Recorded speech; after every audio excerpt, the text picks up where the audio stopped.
عيناي تاريخي كتاريخي زبرخ وبقول لي قليل بتوفط ريز حنخ من النتي حديقي حدش من التفبرخ كون داي حكاخي ومسلي لتبهلخ ووي ومسلي نتي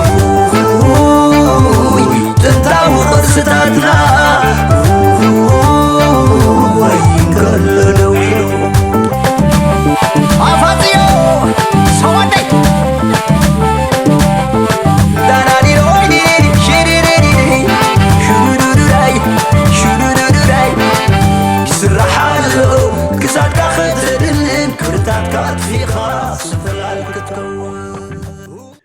يجي نايلومي استمرنا أنت كهونيو بزعبا مننتنا كهونيو مننتنا بلسي نحنا انتوتينا كلتا أرس بحسيرو تنقدامت كبهالا ندلين انتايو سماويان زبهال زربالو انتاي سماويان نحنا سماويان دينا سايكونان زبلارستي كابو እንደገና قال انت ያለው ተጋሩ አጋዚያን ሰባውያን ይባሉ ኩሉስ ካብ ስዑድ ዓረብ ካብ የመን ዝተሳጎሪኦም ዝብል አባህላታት አሎ ሕልፍ ዓሊፎም እልፍ ነዳቃይ በሐንጎሎም ካያጻፈፉ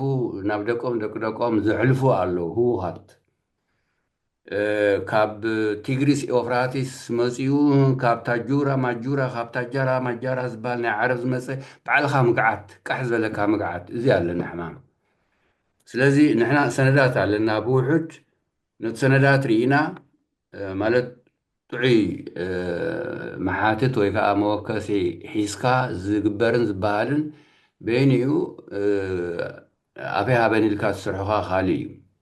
ስለዚ ታሪክና ክንጥንቀቕ ኣለና ቀስ ብቀስ ንነዊሕ ግዜ ዝኸይድ ይኹን እምበር ንዓና ኣሕዲጎም ዋንነት ወሲዶም ንሳቶም ሓለፍቲ ንሕና ከዓ ተላኣኽቲ ኮይንና ክንነብር ዝደልዩ ናይ ነዊሕ ዘመናት ዝሰርሑ ኣካላት ኣለውና ከምዚ ሕጂ ንበሎ ኦሮሞሲ ትማሊ እያ ጀሚራ ታስም ብግዜ ሃይለስላሴ ኣይነበረትን ሕጂ ካብ ደርጊ ዓው ክትብል ጀሚራ እምበር بعلاتهم أنا قال لا إلهم زرونا بدي سابا أنا بسبعات باب سساتات أب حمساتات نيرة هجي نحنا بسبتي إتو وانين ناسي دفيرنا نحنا هنا نسخة ناتنا أيو كنبل كنكيلا لنا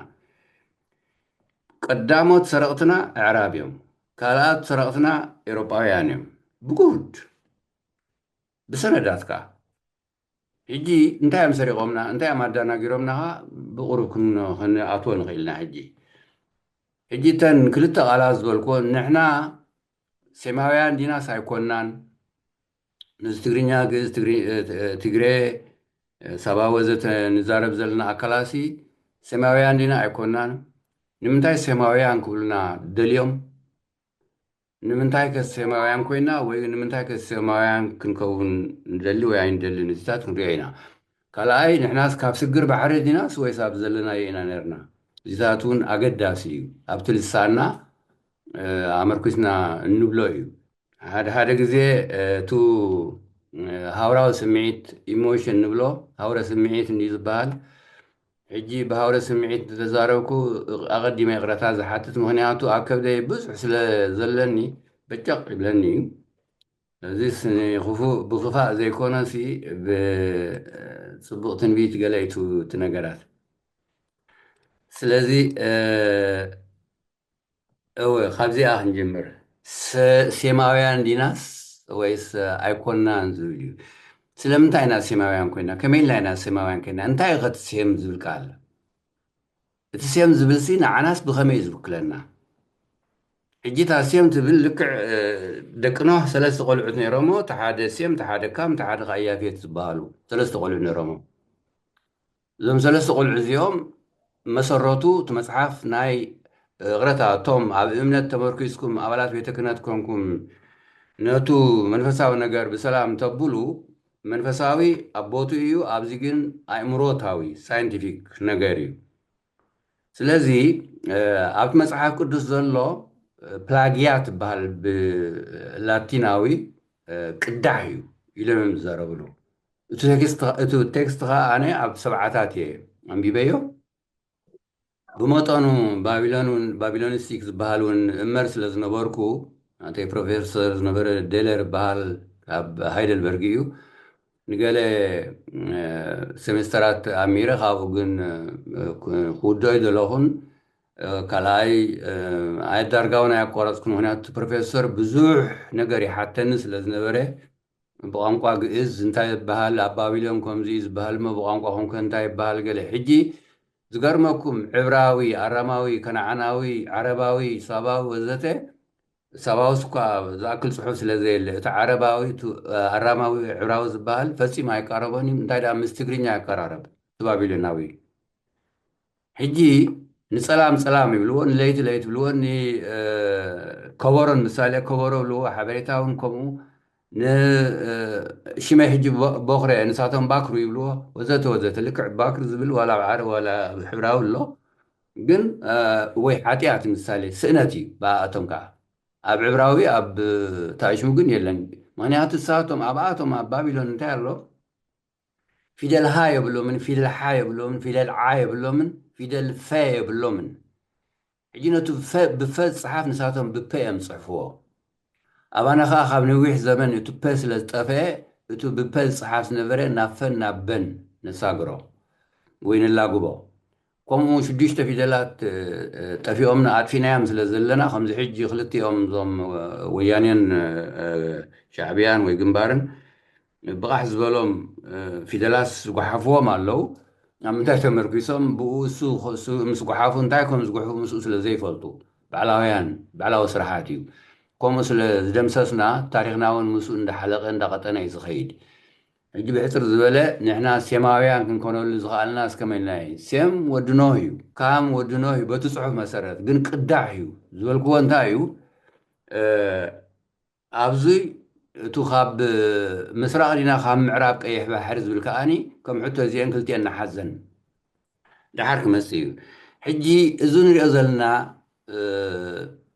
ምዕጠብ ንበሎ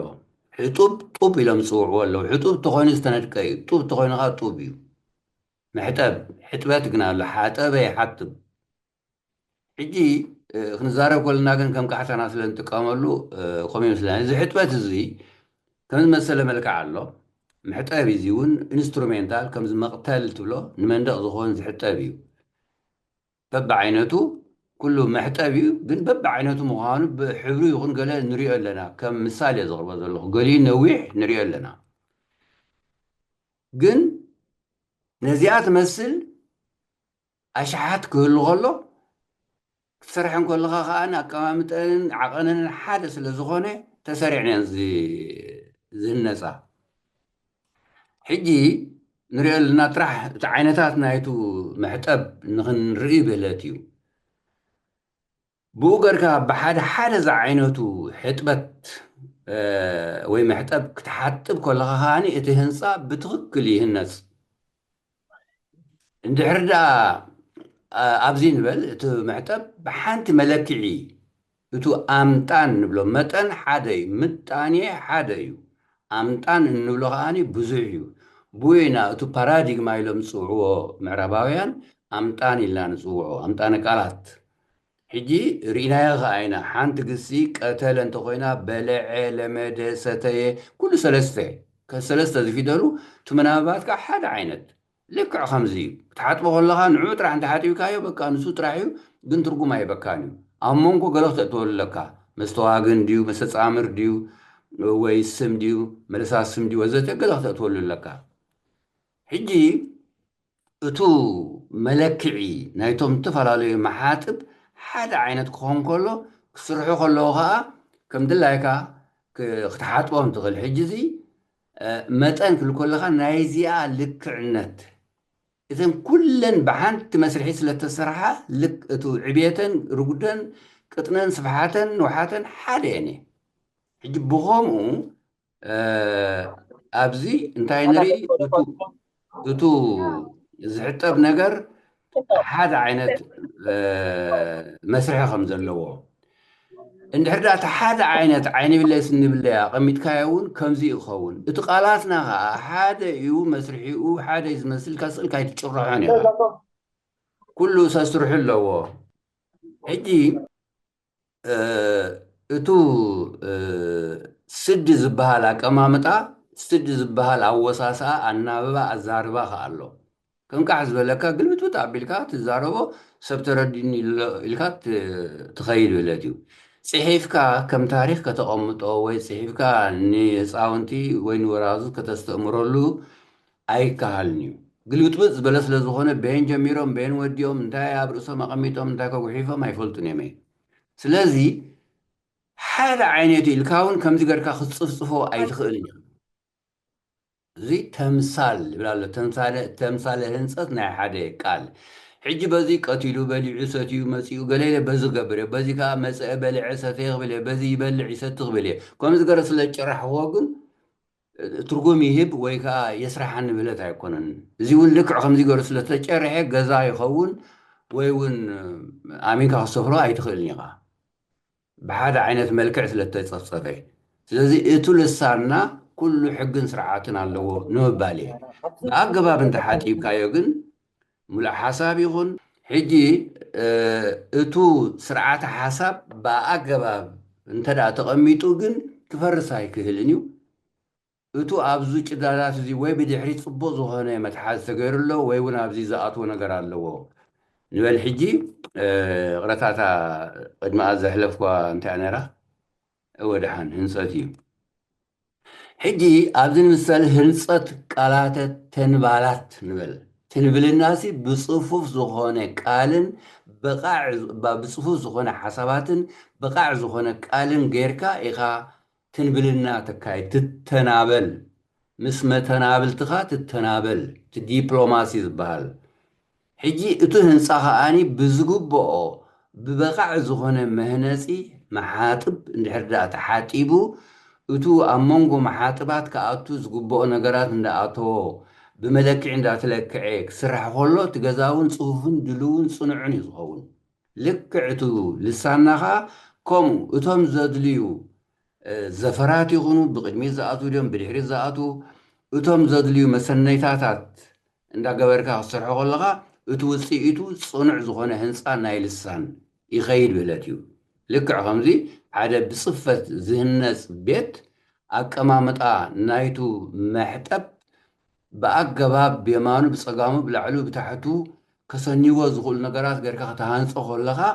ብዕውቀት ከዓኒ ከምኡ ይግበር ኢልካ ምቕማጥ ዘይኮነስ ብዕውቀት ክትገብሮ ከለካ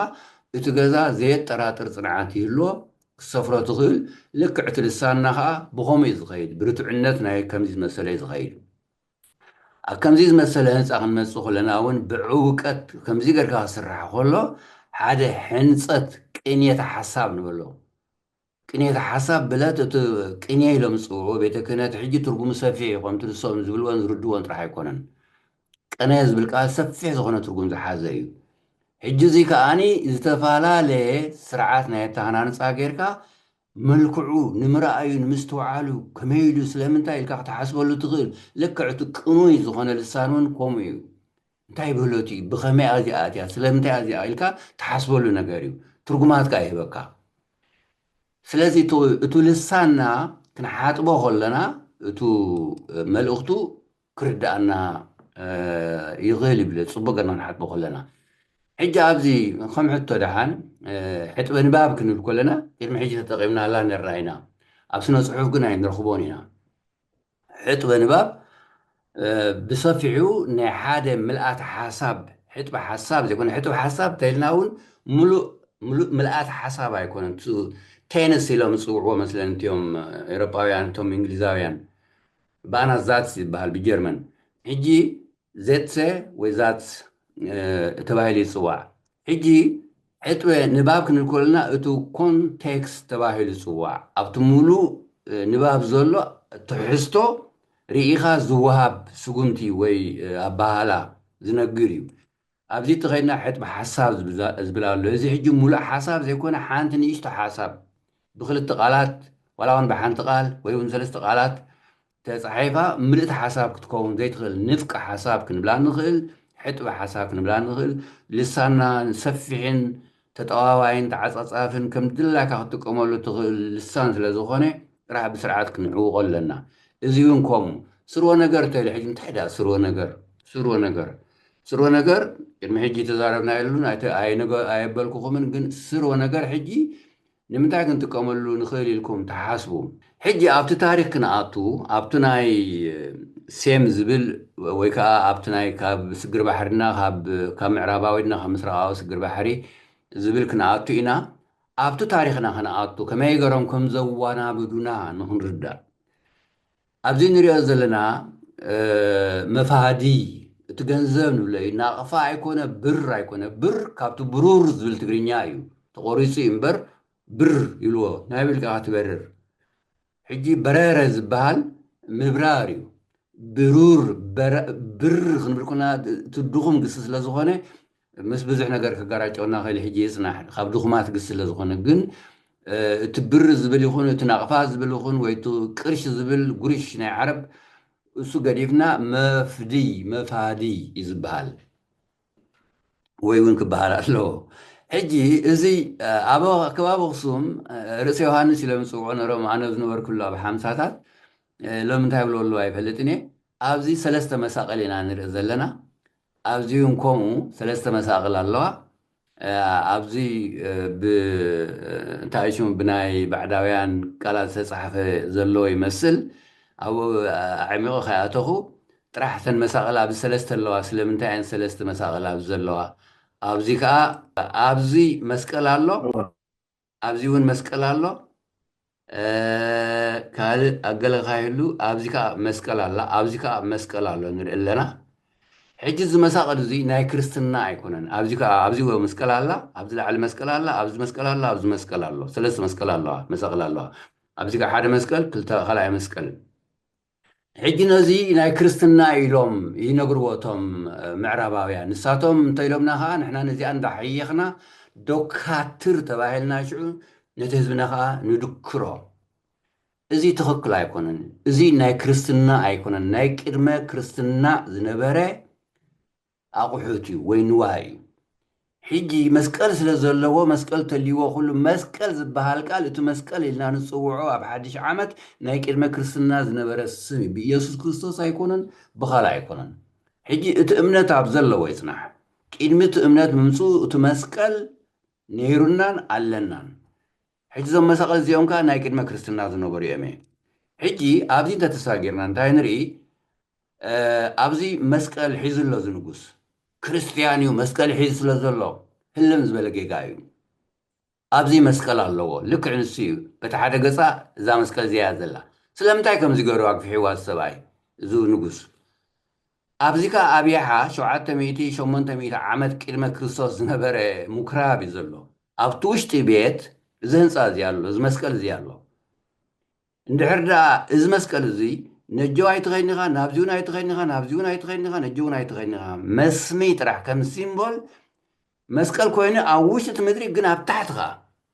ተሰሪሑ ኣሎ ምዚኣስ ሓንቲ እያ እዚኣ ሕጂ ኣብ ማእኸላ ገለ ነይርዋ እዩ ተኣልያ ኣላ ሕጂ ስለምንታይ እዚ መስቀል እዚ ዳ ቅድመ ክርስቶስ ዝነበረ ምኩራባት ከም መሰለ መስቀል ክሕዝ ክኢሉ ኢልና ክንሓስብ ክንበቅዕ ኣለና እዚ ጋ ብዙሕ ግዜ እብሎ እየ ኣብቲ ፅሑፋት ናይ ሰባውን ስለ ዘሎ ብጉህዶ ግን ክንኣምን ስለ ዘይንደሊ ክንኣምን እውን ስለ እንድሕር ዳ ዘይደሊኻ ይትኽእልኒ ኢኻ ብኸምኡ እቲ ነገር በቃ ተባሂሉ ብፍላይ እንድሕር ዳ እዞም ሃሳሳት ተሕዋትና ኢሎሞ በቃ ንሳቶም ኢሎሞ እዮም ንሳቶም እንተኢሎሞ በቃ ፈጣሪ ከም ዝበሎ እዩ ምክንያቱ ኣፀቢቕካ እንተሃሲስካ ኣፀቢቕካ መልኣኽ ዝኾንካ ኮይኑ ስማዓና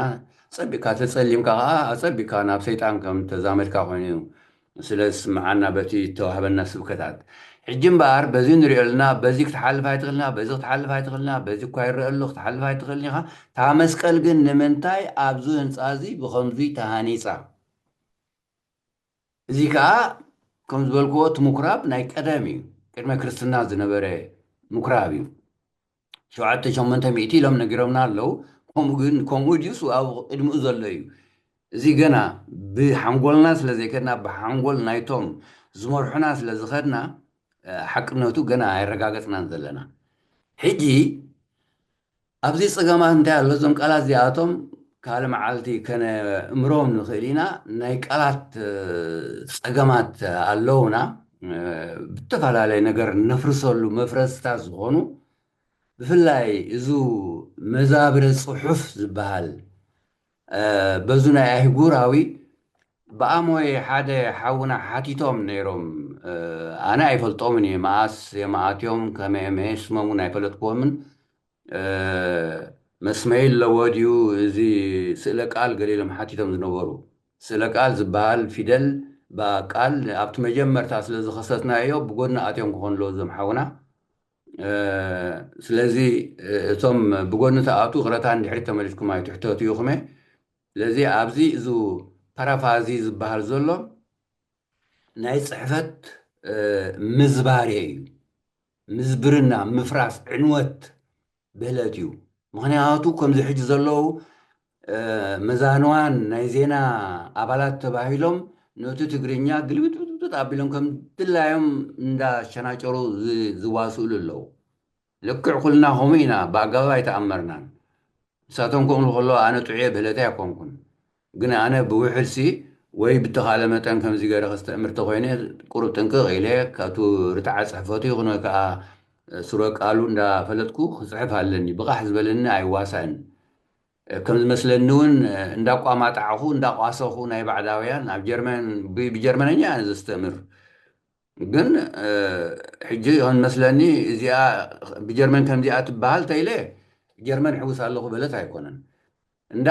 እንዳ ተዛረብኩ ከለኹ እንዳተዋሳእ ከለኹ ስኢለ ቋንቋ ጀርመን ዝውትፈሉ እንተኮይነ ግን ወይ ኣነ ብዕውቀተይ ዘይተኣማመን ሰብ እየ ወይ ከዓኒ እቲ ሕማም ናይ ሕንከት ኮምፕሌክስ ዝበሃል ሕማም ኣለኒ ብህለት እዩ ምክንያቱ ከምኡ እንተዘይእቲኻስ ተኣመረይ ኣይብሉን እዮም ገለ ዝብል ስክፍታ ገይሮም ኣይሚን ይብሉ ዛስ ዋይ እንታይ ማለት ዛስ ዋይ ባይዘወይ እንታይ እንክብሉ ዘልዮም ዋይ ዘወ ዝብሉ እዞም ከምዚኦም ዝመሰሉ ሰባት ንዓይ ኣይወሓጡለይን እየ ስለዚ ተስፋ ገብር ኣብ ከምኡ ዝመሰሉ ማሕበርካ ይኣቱ ወይ ብኸምኡ ከይግመት ሕጂ ኣብዚ እዞም ቃላት እዚኣቶም ኣብ ፍርሰት ኣብ ዕንወት ናይ ልሳና ብዙሕ ተራ ዘለዎም ስለ ዝኾኑ ካልእ ግዜ ክንጥቀመሎም ኢና ሕጂ ኣብቲ ናይ ኣሕዋትና ቅድሚ ሕጂ ከሲተያ ነርኢ እዛ ነገር እዚኣ ገለገለ ሰባት ነይርኩም ኢኹም መኣምር ገብረ ኣምላክ ሕጂ ካብ ኣክሱም ስለ ዝኾንኩም ነጊረ እውን ነይረ ኣብታ ንኽሱም ትምልከት ባዕልኻትኩም ኣንቂልኩም ኣተብክዑ ነታ ንኽሱም ትምልከት ግዜ ግን ኣይነበርኩምን ኩልኹም ኣጋይሽ ዶ በዓል ዶ ኢልኩም ኩልኹም ስለ ዝኸድኩም ኣይበልናያን ማለት ኣይሰማዕኹማን እምበር ኣቕሪብናየና ንሕና ኣብዚ እንታይ ኣቕርብ ደልየ እዚ ንሪኦ ዘለና ፅላት እዚ ንላዕሊ ኣፉ እዩ ዘሎ ትኽ ኢሉ ብቐፃይ ተቐሚጡ ዘሎ ከነብሎ ንምሳሌ ንኽጥዕመና ኤኖ ሊትማን ዘበሎ እዩ እቲ ፅሕፈት ይረአ እዚ ረይዎ ሕጂ እዚ ኣነ ናተይ ናይ ማስተር ስራሕ ነዚታት ተርጉመን እንደገና ፅሒፈዮን ካልእ ኣብ ሃገርና ዝርከብ ሰብኣዊ ፅሑፋትን ክረኽቦ ዝኽኣልኩ ዝኾነ ኩሉ ተርጉሜ ኣብ ስራሓቱ እትየ ነረ እዚ ግን ክንበብ ኣይክእልኒ ንሳ እያ እዛ ፅላት እዚኣ ሕጂ እዛ ፅላት ንሳ እያ ንሪኣ ኣለና ቅረታ ኣብ ታእሽ መኣትየ ዝገብረ ሓይሽ ሕጂ እዛ ፅላት እዚኣ ትሪእዋ ዘለኹም እዚኣ እያ እዚኣ ከዓኒ ተሰይራ እያ ኣብዚኣ እያ እዚኣ ኣብቲ እንዳ ማርያም ፅዮን ሕጂ ንመኣምር ገብረ ኣምላክ ኣብቲ እንዳ ማርያም ፅዮን እያ ፀኒሓ እዚኣ ከዓ ኣብቲ እንዳ ሚካኤል እያ ፀኒሓ ንክልጥአን ካብ ዝተፈላለየ ቦታ ረኺቡ ሓደ ከም ምዃነን ርዩ ኣጋጢሞን ኤኖ ሊትማን ብ1906 ሕጂ ኣነ ከዓ ምስ ናቱ ኣሲስተንት ዝነበረ ፕሮፌሰር ኣንቶን ሻሊ ሽሙ 14-15 ዓመት ክኸውን ምስኡ ሰሪሐ ብህለት እዩ ሕጂ ካብኡ ብዙሕ ዝኸሰብኮ ነገር ኣሎ ሕጂ እዚኣ ታስባርያ ከተንብቦ ኣይትኽእልኒ ኢኻ ሕጂ ትፀገም ዘሎ ኣብዚ ረእይዎ ኣብ ኣክሱም ኣብቱ ቤተ መዘክር ንቁልቁል ኣፉ ተኺሎሞ ምክንያቱ ፅሕፈቱ ኣይፈልጥዎ ታሪኹ እውን ኣይፈለጥዎን ጥራሕ ናይ ኤዛና እዩ ስለ ዝበልዎም ንቁልቁል ኣፉ ተኺሎሞ ዘለዉ ረእይዎም መነ ኣብቱ እቱ ታይሽሙ ረእይዎሞ እቲ ርእሱ ንላዕሊ እዩ እዛ ስባር እዚኣ እንድያ እዛ ስባር እዚኣ በዝላ ርዒዋ እዛ ስብርቲ እዚኣ ኸ ኣብዝላ ሕጂ ኣብቲ እንድሕር ሰጊርና ንቑልቁል ኣፋ ገይሮም ንክልቲአን ንቑልቁል ኣፈን ገይሮም ተኺሎመን ኣለዉ ሕጂ ካብ ኤውሮጳ ዝመፁ ምእምራን ታሪክ ዝፈልጡ ኮይኖም ናብኡ ተመፂኦም ይርእይዎ እዮም እንታይ ኢና ክንኮ ይስሕቁና ዕርዩ ኣብኡ ዝነበሩ ነጊረ እዮም እየ وأنا هون سباوي أنا ببيع أكيد وخميل هذا نقول أفعل خميل تردي أخمد جلز زبلو أنا هون أنا ببيع مسؤول نشيل مزيوم زي مزرعة بلا دكتور يوم تم سواي أوصل له هجي زي أنا بثمانين شديش ثمانين أربعة تسعة ثلاثة تسعة أربعة عبيل الحر رفرندوم تمليسة تمرتي كودي إلى تمليسة قريش كابو خابت صلاز قدح هويزي نوتو فيدل سريحة شو عمبار بثمانية حدن سرح فونت سلاز نبرن ناي سباوي ناي جزء كله بو سريحة زبل كويو بتصبو إذن باب دحان كالي جزء كان بلينا حجي أبزيتنا إرتراز اللون كومو أبي إرتراز اللون نجير كايا ما يسمعوا خاني مهناتو حنقولهم ساتون أبتنا قدم رغيص أمد الله خاتنا برخا حجي صلات زي أبيت مذكر أسمر الله أنا حدا عابز وخون صلات رخيبة تاريخ كوسي إليه إذا يو بسئلين أوروبا تمليسين تمرمركو إذا أمن زيا أبي إرتراز يكون أبي إرتراز الله حجي أبي يمن كم نبرت بينها جرمنا وأكال كم ترخبت ناتا سئلي أب هامبورغ يونيفرسيتي هنا لو تصحفات أبزي بعلمنا من يمسيح فما ومن رغبات سواء ما يجي يقتلوا ما دحراي أكلا يجرو بين كساجرا يلون إيرترا وكساجروا يلون إيرترا مسوسدوا زيا أبحاد جزا كم ناي أسكالا مديه بقرم تتقيم لا نيرم نزيا حجة تصحفو أنا جن ناتنا مسيلني تاريخ كوسي عيلة حقوشة مستر قنقواجن نحاد سواء يجرو قصيلو نخحاوي كمزو مبسعة أما هذا هابنا تشعز نبرة فتاري وينت نبرة أملخوي حجي أبزغنا أتو مننا نحنا زبل اسمعتنا سي سماوي عندنا سايكوننا زبل تايشميو التسيام زبل قال بتغلالا كنت نقركو مصحف قدوس زليو كاب ودنوهيو قداماي ودو خمس مصحف قدوس أباهلا قداماي ودو نوهيو نزو نقر زي كومز بلخاني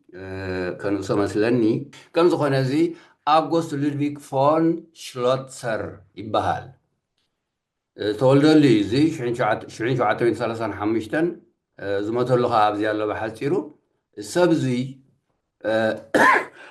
بزح عينت وقت زلوا ايو زنبورة يغرتا وعبزي النهي هيستوريكر بلالو هيستوريكر نرو ناي هيستوري ممري نرو ناي منغستي سرحتنيا ينرو ناي درسان صحافي ينرو فيلولوجي ينرو بيداغوج ممهر ينرو ناي ستاتستكس ناي بزح نجر وقتها حاسيرو بزح نجر زعوغي حجي بتوانتي تبع 10 تحمش تخل الزمانات هيزوم كسر 10 شوم 10 ساعة تخل الزمن نزو ثالث عالم زبال كتجزء انت داخونكا نوته حزبي نوته بزول عليتات ባህሉን ልምዱን ኩሉ ክብርታቱ ክትፈልጥ ኣለካ ንዑ ሒዝካ ትጥቀመሉ ትኽእል ኢሎም ኤውሮጳውያን ናታቶም ራይዘንደ ዝበሃሉ ገየሽቲ ዝበሃሉ እንዳፈነው ኣብ ዝተፈላለየ ከባቢ ሰዲዶም የፅንዕዎ ስለ ዝነበሩ ሕጂ ንኩሉ ከፅንዑ ከለዉ እዚ ኣከባቢ ማእከላዊ ምስራቅ ዘሎ ገለ 4 ዝኾኑ ቋንቋታት ተዛመድቲ መሲሎም ዝረኣዩ ሕጂ ነዚኦም كميل مدا يزامو دزين حادي مسل زين حادي مسل لما سلاقبو عجن تايز بالله مسيوملو أبتو السواي زي بهلاتيو أبت مصحف قدوس آتيو بقار زيوم أبت ما أخلاه مسرق زلو سم أبوهم ناتهم سلطة بهال المصحف قدوس سماوي سميتك لان صواعيو إزوم تسلمتي دك كام زبهالو خاني بزي كاميتا زلو أبزي حجي أفريقيا تبهال الصرف زلو مخل العالم زلو خاني دقي كام تباهلهم يتصوعوا بأزوم قالوت إيروبايان ناب فارس زبلو خاني دقي يافيت يمي حجي بخمزي راسيس زغونا سرحات تسريح إذا ما صحاف زيقن ቅዳሕ እዩ ፕላድያት እዩ ኣነ ገዛ ርሰይቲ ባቢሎናዊ ነገር እመሮ ስለ ዝነበርኩ በቲ እዋኑ ርአየ ልክዕታ ኣብ መፅሓፍቲ ቅዱስ ዘላ ኣሽሓት ዓመታት ቅድሚ ሙሴ ዝተፃሕፈ ልክዕ ትስማት ናይ ሰብ ንዑ ከሪአኩም እየ ፅንሕ ኢለ ናይ ሰብ እዚ ዝሞተሉን ዝነበረሉን ዝነግር እስሙ ንምባል እዩ ሕጂ እቲ መፅሓፍ ከዓ ንኣብቱ መፅሓፍና ከዓ ንኣብ ኦሪት ዘልደት ኢና ንረኽቦ ኣብ ምዕራፍ 9 ኣብ ሁልቂ 20 ክሳብ 29 ዘሎ ክንሪኦ ንኽእል ኢና ኣብዚ ዝብሎ እንታይ እዩ ምኖ ሰለስተ ቆልዑት ወሊዱ ድሕሪቲ ናይ ኖህ መቕፃዕቲ ባ ናይ ማይ ኣሂ መቕፃዕቲ ኣትክልቲ ተኺሉ ወይኒ ካብኡ ሓደ ተኽሉ ነይሩ ሕጂ ተኽሉ ምስ ተኸለ ወይኒ ዘሪእስ ካብኡ ፈሪዩስ ካብኡ ወይኒ ፀሚቁስ ሰትዩስ ሰኺሩስ ጥሩሑ ደቂሱ ጥሩሑ ምስ ደቀሰ እቲ ማእኸላይ ወዱ ካብ ብህለት ኣቦ ፀለምቲ ንሱ እንዳሰሓቐ ምስ ኣሕዋቱ ይሰሓቕ ነይሩ ብትደገስ ንገዛእቱ ተበለስ ኣቦ ጥሩሑ ፀኒሕዎ ጥሩሑ ምስ ፀንሖን እንዳሰሓቐ ንሓዊ ነጊርዎ ንሴም ሴም ከዓ ንድሕሪት እንዳኸደ ነቡ ጥሩሑ ንኸይርኢ ክዳኑ ገሩ ኸዲንዎ دحار ግን ስኽራኑ ወዲኡ ኖህ ምስተሰአ ንካም ኣቦ ፀለምቲ ስለ ዝኾነ እንታይ ረጊምዎ በቃ ተገዛኢ ናይ ሴምኩን ደቅኻን ደቅኻን ወዘተ ኣውህድኩም ረኣይዎት መፅሓፍ ቅዱስ ብትግርኛ እኳ ቁኑዕ ኣይኮነን ኩሉ እቲ ኣተራጉማ ኣብቲ ናይ ግእዝ ግን ዝሓሸ ተኣሽሙ ኣለዎ እዚ ከዓ ክነቅፍ ዘይኮነስ ብፅብጢ ዘርጊሕና ትግርኛን ትግእዝን ዘሎ በባይኑ ከም ዝኸይድ ክነረድኦ ንኽእል ኢና ኣብ ዝኾነ እዋን ሕጂ እዚ ቤተ ክህነት ቋንቋ ኣፅኒዖም ልሳን ኣፅኒዖም ብኣገባብ ክሰርሑ ዝግብኦም ነይሩ ናይን ዝገብሮ ሳቶም ግን ጳውሎስ ክብሉ ቋንቋኦም ካየፅንዑ መፅሓፍ ቅዱስ ጥራሕ ክዝምር ሞዓ ኣይተሓዝለ ዘለኒ ሃውረ ስምዒት ከብድኻ ስለ ዝቐርፅ እየ ሕጂ ኣብዚ እንታይ ዝርኢ ኣይናይ ፈጣሪኡ ሩህሩህ የዋ ሓቀኛ ቅኑዕ ኣምላኽ ርቱዕ ኢልና ኢና ንኣምነሉ ስለምንታይ ዝቦ እዚ ባዕሉ ሰኺሩ ባዕሉ ጥሩሑ ደቂሱ ቆልዑ ብፅቡቅ ገሩ ንዝዕቢ ንቆልዑኡ ረጊሙስ ደቅደቁ ከዓኒ ደቅደቁ ወዱ ከዓኒ ዘረግም እሞ ነዚ ዝሰምዕ ፈጣርሲ ከመይ ገረ ከኣምኖ ዝኽእል ኣነ እቕረት ኣግበሩለይ ሕጂ ኣብ መፅሓፍ ቅዱስ ዘሎ እየ ዝነግረኩም ዘለኹ እዚ እዞም ብኖህ ዝውለዱ እንዳሴም ዝበሃሉ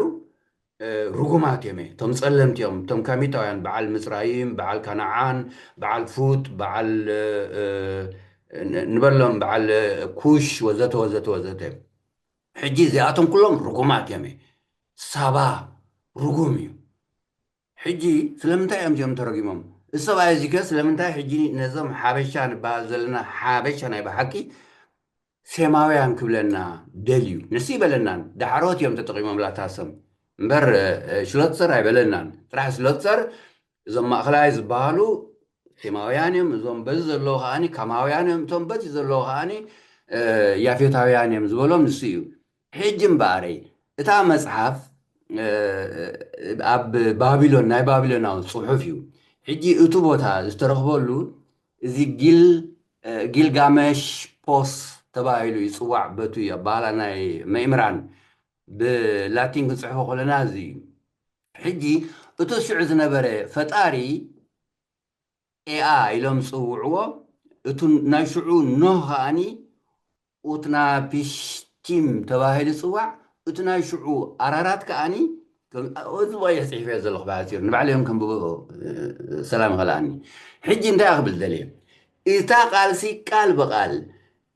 ዓለም ብማይ ከም ተደምሰሰት ነዚ ኡትናፒሽቲም ዝበሃል ዘሎ ፈጣሪ እዚ ኤኣ ዝበሃል ፈጣሪ ከዓኒ ትእዛዝ ከም ዝሃበ ካብ ኩሉ ፍጥረት ኣኪብካ ከምዚ ግበር ኢሉ ኣብ መርከብ ከም ዘእተዎም ሽዑ ብሙሉእ ዓለም ከዓኒ ዝኾነ ፍጥረት ከም ተደምሰሰ እቶም እዚ ዘተረፎም ጥራሕ በታ መርከብ ከይዶም ኣብ እምባ ኮፍኮም ዝበሉ ኮታ ኩል እተን ኣዕዋፍ ከዓኒ ኳኹን ርግቢትን ጥራሕ ዘይኮኑ መለኻኺቶውን ምስኣቶም ነይራ ሰለስተ ኢና ኣብቲ ናይ ተኣሽሙ ኣብ ናይ ባቢሎናዊ እዚ ኩሉ ቃል ብቃል እታ ኣብ መፅሓፍ ቅዱስ ዘላ ኣብዚ ኣላ እቱ ኣብ መፅሓፍ ቅዱስ ዘሎ ከዓ ኣብ ቁርኣን ኣሎ ሕጂ ንሕና ነዚ ኣኽቢርና መፅሓፍ ቅዱስ ኢልዎ ኢልና ተዓሚትና መርገም ናይ ፈጣሪ ኢልና ንወስዶ ጽቡቕ ዝወሰደ ይውሰዶ ኣይወስድን ዝበልኻ ናቱ ውሳኔ እዩ ሕጂ እንታይ ክብል ደልየ እዞም ምዕራባውያን ወዲሕሪ ኸ ንሕለፈ እዞም ምዕራባውያን እምበኣረይ እንታይ ክብሉ ጀሚሮም እዚ ንሪኦ ዘለና ሰብኣይ እዚ ኤድዋርድ ግራሰር ይሽሙ ወዲ ኣውስትሪያ እዩ ጽቡቕ ስእሊ ይኮነን ኣብዚ እዚ ኣለዎ ብጀርመናዊ እንታይ ሽሙ ዘበሎ እዩ ኤድዋርድ ግላሰር ይሽሙ እዚ ይሽሙ እዚ ርኢኹም ብእንግሊዝኛ ተፃሓፈ ክትረኽቡ ትኽእሉ ኢኹም እዚ ሰብ እዚ ወዲ ኣውስትሪያ እዩ ከምቶም እንዳኸዱ መፅናዕቲ ዝገብሩ ዝነበሩ ሰብ ዘፅንዕ ዝነበረ እዩ ኤትኖሎጂ ኣይኮነን ግን ቁሩብ ናይ ፊሎሎጊ ዝነበሮ እዩ ግን እቶም ፊሎሎጊ ዘፅንዑ ኣካላትካ እዚ ሰብ ፅሉድ እዩ እዚ ሰብ ዕቡድ እዩ እዮም ዝብሎ ነይሮም ፅሑፋት ኣለኒ ዕቡድ ይብሉኒ ኣነ ግን ከምዚኦ እኮ ከምዚኦ ኢሉ እዩ ዘእዎ ነይሩ ሽዑ እዚ ዝበሎ ግን ንሕና ከም ስምኒ ከም ናትና ገርና ተቐቢልና ኣለና ሕጂ እዚ ሰብ እዚ ትሪእዎ ኣለኹም ንሱ እዚ ብካልእ ዓይነት ምስቶም ምዕራብ ኮይኑ ኣብ የመን በቃ ንዖም መሲሉ እቲ ዝተላእኹ ልክዕ መልእኽቲ ስርሖም እዮም ዝሰርሑ ነይሮም ኩሎም ኣቐሽቲ ይኹኑ ሚስዮናራት ዝበሃሉ ወይ እውን ሓከምቲ ዝመስሉ ወይ እውን ፀሓፍቲ ዝመስሉ እንዳኸዱ ዓዲ እንዳኸዱ ካብ ክፍሊ ዓለም ናብ ክፍሊ ዓለም እንዳተኻየዱ ጎርጊሮም ምስ መፁ ሽዑ ወተሃደራት ዝስዕብዎም ካብኡ ነቲ ሃገር ይገዝእዎ ነይሮም ማለት እዩ ሕጂ ንሪኦ ኣለና ንዓኣቶም መሲሉ ዝነብር ከምዚ ይረክብ ስለ ዝነበረ ናይ ሰባዊ ፅሑፍ ንዕኡ ከዓ ባዕሉ ክትርጉሞ ይፍትን ስለ ዝነበረ እሞቱ ኣተራጉምኡ ከዓ ቀሊል ዘይሕጋዊ ዘይቅኑዕ ስለ ዝነበረ ብዙሓት ዝቃናቐንዎ ምእምራን ነይሮም ኣብ ኤሮጳ ከምዚ ዝመሰለ ናይ ፅሑፍ ከምቲ ኣብ ዓድና ዘሎ ይበሓሲሩ ሓደ ዓይነት ንዝመስል ንሕና እውን ኣለና እንድዩ ሕጂ እዚኦም ምእምራን ናይ ቀደም እየ ንበሎም ሕጂ እቲ ቀዳማይ ናይ ሓበሻ ዝጀመረ ህዮብ ሉዶልፍ እዩ ኣብዚ ንህለ እዚ ዝብሎ ዘለኹ ሰብኣይ ከዓ እዚ እዩ ሕጂ ናይ ኩሎም ኣየድሊና ኣብዚ በዓል ሚትቦክ ኣለዉ በዓል ሌስላው መንሽም ኣውገስት ዲልማን ኣለዉ ካልኦት ኩሎም እዚኦም ኣብ ናትና ነጥፈታት ዝካየዱ ዝነበሩ ኣብዚ ናይ ሚድል ኢስት ዝነጥፉ ዝነበሩ ሰባት እዮም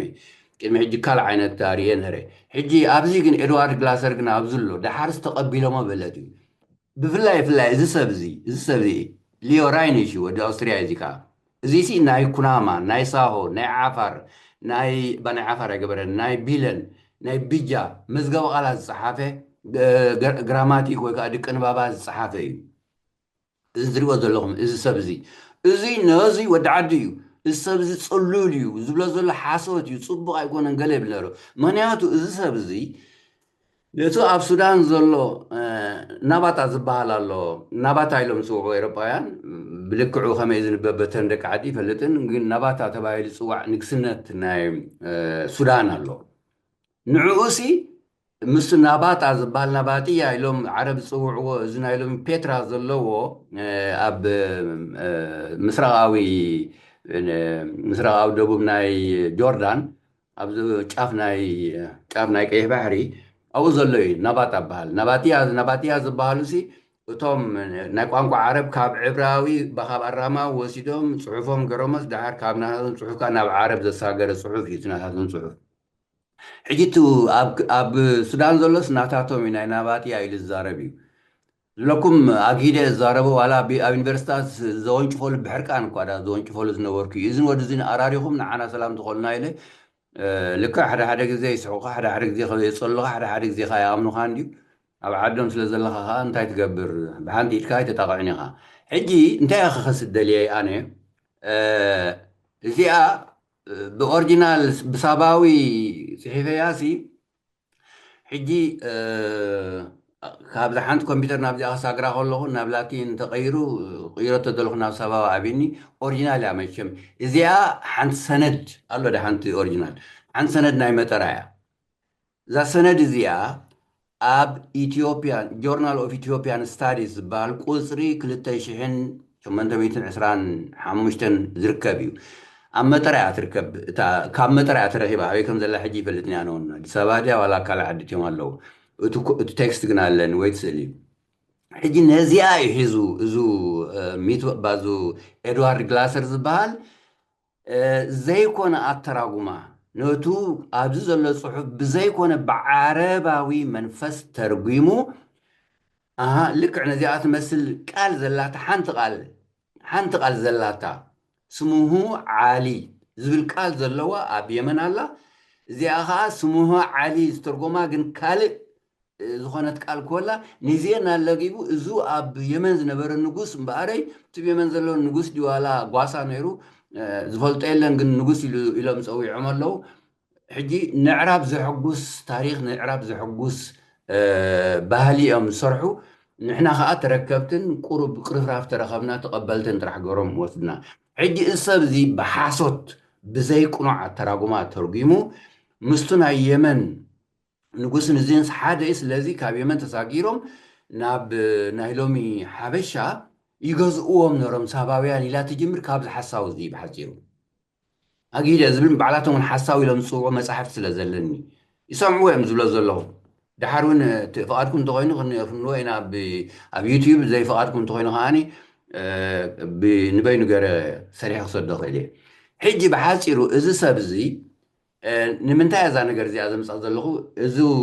إدوارد غلاسر زبال سب حدا خافتو ما قمنت ناي تاريخنا سلازوخوني نوتو تاريخنا ناي بعلامة رازلو جلس لزوسد سلتكس حجي سجرتنا أي سجرتن زبل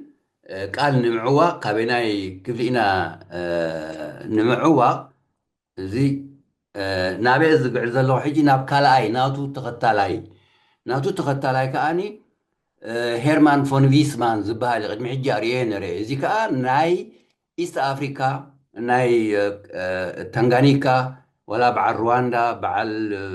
زامبيا خيترفو تنزانيا بملؤو زغز نبر سبات يوم خن حلفهم سبزي بحسيرو هيرمان فون فيسمان يزبال ثم بجرمن زلهم تفلتوا تدخل يومي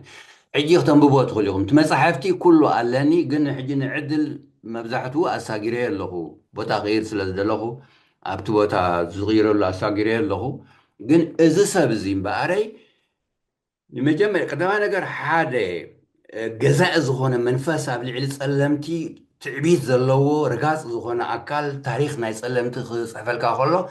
زبلع كخون ايكلنيو السبزين باري فون فيس مانسي خافتهم اندامو كوانت عينتيو دارغا ابو جزاء سلزنبرس غوسي ازيا ابت ገንዘብ ናይ ኢስት አፍሪካ ወይ ናይ ምስራቅ አፍሪካ ገንዘብ ሃይተረፈ ተታይሉ ከም ንጉስ ዘብል ዝነበረ ብንጉስ ናይ ዓዲ ዝኸይድ ግን ክሳዕ እዚ ዝሞተሉ ዝተወልደሉ ወዘተ እዩ ምስቶም ሽዑ ዝገዝኡ ዝነበሩ ደቂ ዖማን مساعتهم ناتواجه نوتو نحنا بارنت اللي نسوعه جبر النت بارنت تخكل يكونن بارنت عيبالني بارنت صفوف قالي جبر النت أمات النت يزبال تخكل النت تتخكلنيا حجم بار زيوم عمشات ناي أكبرتي زوافروس أنا أكبرتن أمتاتن زوافروس لزنوبرو نعم تطوع بالوامي جن بناوت سرعتك يجزئني مزمزن نيرو حجي زيهم كابتم تواقعهم زيهم كومون نتاتهم مراخب بابو هنكسا الله حلاف تقينهم أبزيخ مسدلي حجي بار مس ورروان إيس أفريكا أبتو تاريخنا قد مؤتاونا صنفوهم مهانهم السبعيزي هيرمان فون فيسمان بلاتيو نوتو أنبسا ناي كاميتا أتيلو نوتهم سلمت أبتحثو غيرو نوتو استقتلن بس أب أقول غير والله بسرعة ذيك أب هامبورغ زل يوتي حاولتي إذا حاولت زيو أب سبعات كم زي حجي زيوم برجعنا حمود ندل سم حزام زقبرو زلوا زي كونه بحقن سرعات مستوم دك عادي تسمعنا نقورز نبرنا ديمونستريشنات نيري أب سبعات زم كلهم حجي من استرات كانوا قال لهم سأريكم تتوقعوا مالو بإوروبيان يونيون هون ولا برلمانت نبع الجرمن لو خندي ممارتنا زنورو مسانا هو زبهالو نازنورو يمي حجي نوتو حاولت ناي سبايزي إزي أجزي مجزاتي دم ستزنبرة إلهم بدم سيقو من تحاولتو نريال لنا حجي أبزي رأيوه بدم سيقو بحبر سيقو دك عدو غلو يزيوم إزيسي قبل علي سلمتي كفوز فالسماء إلهم مصيغو هامبرغ ايترخبون يهم حجي اريدهم امي كال بوتاون دري والله ما بعد بيسمان بقى وتجينا نعدهم نكون زي زغون هاجر زجزء زنبري كواه نيمز ماذا زكايدول زنبري እዚ ተሓወልቱ ዝኾነሉ እንዳፀበቐ ምስ ከደ በቃ ኣብ መወዳእታ ኣዕንዮም ኣብ ሓደ ገዛ ከም ዝሰፍር ገረሞ ስለዚ ኣብዚ ብስሙ ዝፅዋዕ እዚ ዘይበሃል መገድታት ነይሩ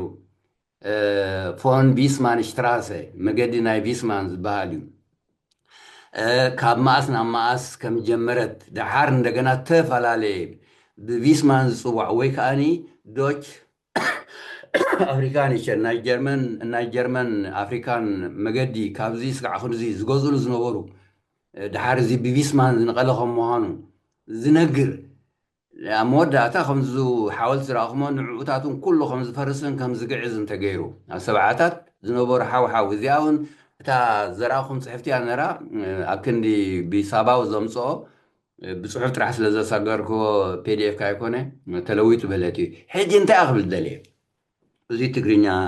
ካብ ሳባው ናብ ትግርኛ ዘበልኩ ትግርኛ ወፂኡ ከሎ እንታይ ክብል ደልየ ነዚኣ ሒዞም እዚ ቢስማን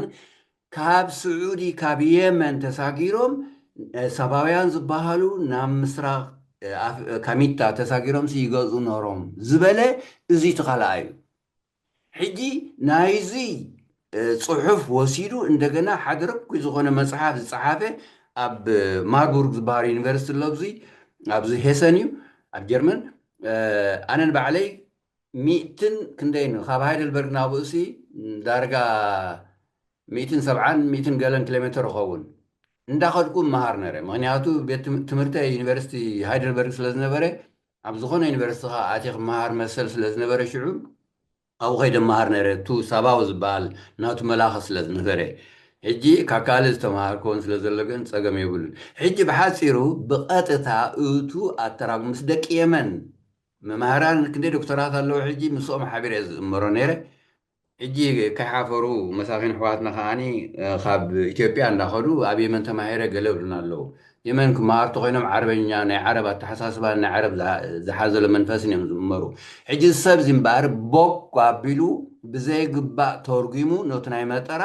ሰነድ እዚኣ ሰነድ እዚኣ ጥራሕ ካልኣይ እተወን ነዚኣስ ምስታ ናይ ኣብ የመን ዝተረኽበት ኣመዛዚኑ ኣሃ ከምዚ ዝበሃል ንጉስ ኣብ የመን ነይሩ እዛ ስም እዚኣ ኣብዛ ፅላት እዚኣ ካብ ፀንሐት ግን ብዕድመን ኣብ ሓደ ኣይኮናንን እኮ እዚኣ ናይ መሰውዒት እያ ነራ እቱ ናይ የመን ዝነበር ግን ኣብ ሓደ ዓብ ከውሑ ተፃሕፈ እዩ ሕጂ ዳርጋ ሓደ እኹል ታሪክ ዝሓዘ እዩ ሕጂ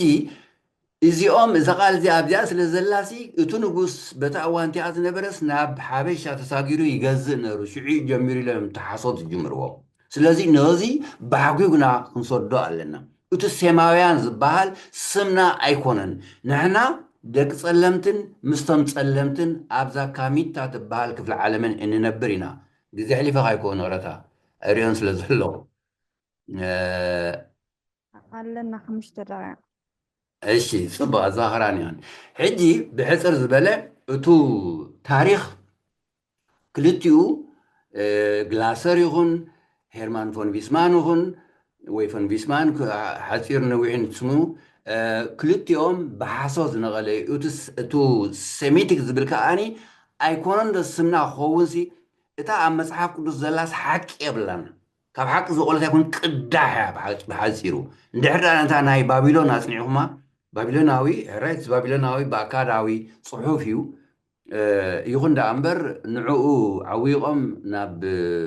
ላቲን ዘሳገርዎ ስለ ዘሎ ብቐሊል ከተንብቦ ትኽእሉ ኢኹም እታ ስም ናይ ካልጋሜሽ ድያ ዋላ ገለ ትበሃል ቦታ እንድሕር ዳ ሒሽኩማ ሕጂ እምበኣር ፅቡቕ ኣኺልና ሓሊፍና መስለኒ ወ ሕጂ እምበኣር እቱ ታሪክ ናይ ሓበሻ ዝበሃል ብሓፂሩ እቱ ሓበሻ እቱ 17 ዝኸውን ኣስማትና ብኣገባብ እንተ ደኣ ተርጉምናዮ ንሕና እዞም ሓበሻ እንበሃል ክሳዕ ናይ ሎሚ ኩወይት ክሳዕ ናይ ሎሚ ጫፍ ናይ ባቢሎን ብናትና ባህሊ ተወሪሩ ከም ዝነበረ እቱ ናትና ግዝኣታት ከዓኒ እዚ ናይ ሎሚ ኩሉ ኤሚራት ዝበሃል ዘሎ ይኹን ሳዑዲ ብናትና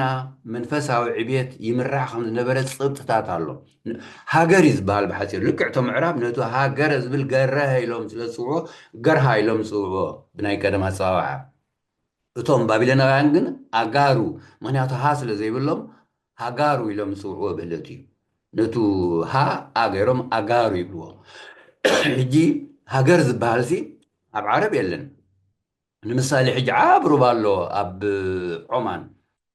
እቲ ፅቡቕ ሩባ ውሒድ ዘለዎ ኣብ ዓዲ ዓረብ ሲ ቀንዲ ኣብ ዑማን እዩ ንዑ እንታይ ኢሎም ዝፅውዕዎ ፈለግ ኢሎም ዝፅውዕዎ ፈለጅ ይብልዎ ሰብ ነቱ ገጀ ስለ ዝብልዎ ፈለጅ ይብልዎ ግን ፈለግ እዩ ብቋንቋና እዩ ፀንዓ ብቋንቋና እዩ ፀንዒ ደጀን ብህለት እዩ ተፈላለዩ ኣስማት ኣለዎ ኣብ ስዑድ ኣብቲ ጎቦታት ኣብቲ ገለታት ብቋንቋና ዝኸዱ ናይ ምዕብል ታእዩም ልክዖም ዝላቲን ኣብ ኤሮጳ ዋላ ካይገዝዎም ከሎ ነቲ ቋንቋኦም ተጠቂሞም ስዮምሉ ኣለዉ ከምኡ እዩ ነይሩ ሕጂ ንሕና ካብ ባይታና ከም ምዃንና እቱ ባህልታትና ብኣገባብ ቋንቋና ልሳና ብኣገባብ ኣፅኒዕና ፅሑፍና ስነ ፅሑፋትና ብኣገባብ ክነንብብ ክንዋሳእ እንተዳ በቂዕና ሓቅነት ኣብ ኢድና ክኸውን እዩ ንሳቶም ዝኳሰይዎ ምዕራባውያን ዝኳሰይዎ ምስቱ ኣተሓሳስባ ትዕቢት ዝሓዘለ ኣተሓሳስባ ኣብ ልዕሊ ፀለምቲ ኣሰኒኻ ክየድ ከሎ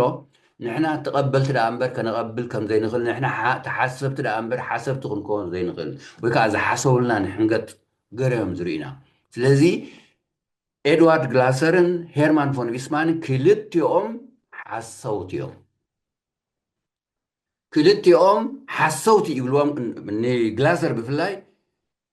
ፅሑፋት ምሳይ ኣሎ ፅሉል ሰብ እዚ ሓሳዊ ሰብ እዚ ይብልዎ ሓሳዊ ይብልኒ ከምዚ ይብልኒ ባዕሉ እውን ፀሓፉ እውን ኣብቲ ናቱ እውን ኣሎ ሕጂ እዚኦም ፀሓፍልና ግን ድሓር ግን ፖለቲካል ነገር ዘኽስብ ኮይኑ ምስ ረኣይዎ ኦይ ዝብላ ዝነበረስ ከም ሓቂ ንውሰዳ ድሓርካ ብዙሕ ሰነዳት ናይ ሰብኣዊ ነነዲፉ ካብቲ ከውሑ ካብቲ እምኒ እንዳረኸበ ነነዲፉ ይሰዶ ስለ ዝነበረ እንተኸኢሉ ከዓ እታ ፅላት ብምልእታ ከም ገለ ገሪዮ ይሕልፋ እሞ ኣብ ዓዶም ዝሰፍር ምክንያቱ ሰነድ እዩ ብሓንጎልካ እዮም ዝሕዙካ ዘለዉ ከምዚ ሕጂ ኩሉ መፅሓፍቲ ኣብ ዲጂታል እንዳእተው ድሕሪ ገለ ዓመታት ዲጂታል ኣይንረኽበና እቲ መፅሓፍትና ከዓ ኣይሰርሕን እዩ ምክንያቱ ርሒቕና ኢና ካብኡ ገለ እዋን ክጥቀሙልና ክእል እዮም ሕጂ ብሕፅር ዝበለሲ እቱ ኣስማት ሴማውያን ዲኹን ኣይኮናን ንሕና ፀለምቲ ዓበሻ ጥራሕ ዘይኮነሲ 17 ኣስማት ኣለውና በብግዚኡ ክነቕርቦም ኢና ሕጂ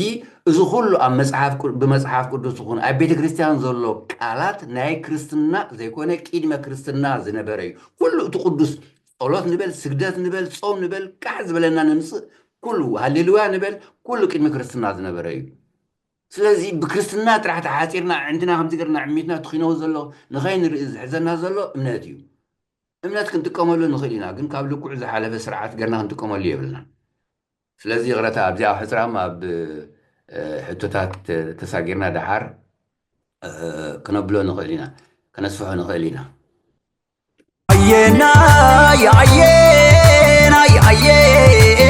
عيناي تاريخي كتاريخي زبرخ مبقولي قليل بطوفة ريز حلخ من النتي حديقاي حدش من التفبرخ كون داي حكاخي بمسلي اللي تبهلخ ووي بمسلي النتي